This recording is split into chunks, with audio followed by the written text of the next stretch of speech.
இட்லிக்கு மாவு ஊற வச்சு அரைக்க டைமே இல்லை மூடு இல்லையா? கவலையே படாதீங்க. இந்த மெத்தடை ஃபாலோ பண்ணி ஈஸியாக மொறுன்னு தோசை சுடலாம். வாங்க எப்படின்னு சொல்கிறேன். இது பார்த்திங்கன்னா உளுந்து நான் ஒரு 1/2 அன் ஹவர் ஊற வச்சுட்டு நல்லா அரைச்சி எடுத்திருக்கேன். இது வந்து ஒரு கிளாஸ் உளுந்து ஊற வச்சிங்கன்னா வந்து 3 வேளை அந்த மாதிரி எனக்கு 2 பேருக்கு தோசை சுட வரும். அதில் ஒரு 1/3 நான் எடுத்துகிட்டு கூட வந்து 1 கப் அளவுக்கு கோதுமை மாவு இல்லை ராகி மாவு எது வேணுமோ கலந்துக்கோங்க.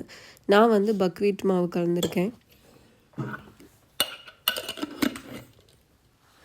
இது வந்து நல்லா கலக்கி வச்சுக்கலாம். இது ரொம்ப ஊற வைக்கணும்னு அவசியம் இல்லை. உங்களுக்கு டைம் இருக்குது அப்படின்னா நீங்கள் கலந்து மிக்ஸ் பண்ணி ஊற வைக்கலாம். நான் நைட்டு கலந்து வச்சுட்டு காலையிலையும் சுட்டிருக்கேன். இல்லை அப்போவேவும் சுட்டிருக்கேன். ஒன்றும் பிரச்சனை இருந்ததெல்லாம் நல்லா தான் வந்திருக்கு. கொஞ்சமாக தண்ணி கலந்து தேவையான அளவுக்கு கன்சிஸ்டன்சிக்கு எடுத்துக்கோங்க. ரொம்ப திக்காக இருந்தாலும் தோசை மொறுன்னு வராது. ஸோ ஓரளவுக்கு கொஞ்சம் தண்ணி இருக்க மாதிரி பார்த்துக்கோங்க. அதுக்கப்புறம் தேவையான அளவு சால்ட்டு, இதையும் நல்லா கலந்துட்டு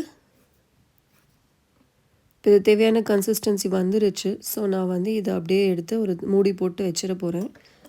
வச்சுட்டு நான் தோசைக்கல்லை வைக்கிறேன் அடுப்பில். ஸோ கொஞ்சமாக எண்ணெய் தெளிச்சுட்டு மாவு ஊற்றி தோசை சுட்டு எடுக்க வேண்டியது தான்.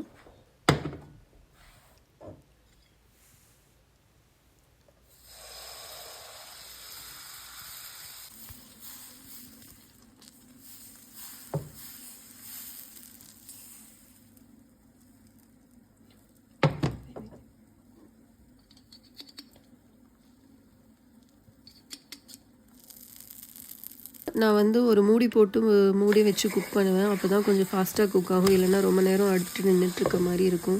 இது நமக்கு ஃபியூவல் சேவிங்ஸும் கூட தான். கேஸோ கரண்ட் அடுப்போ அவ்வளோதான். மொறுன்னு சூடான தோசை ரெடி. இதை நீங்கள் ட்ரை பண்ணிவிட்டு எப்படின்னு எனக்கு கமெண்ட்டில் சொல்லுங்கள். தேங்க்யூ.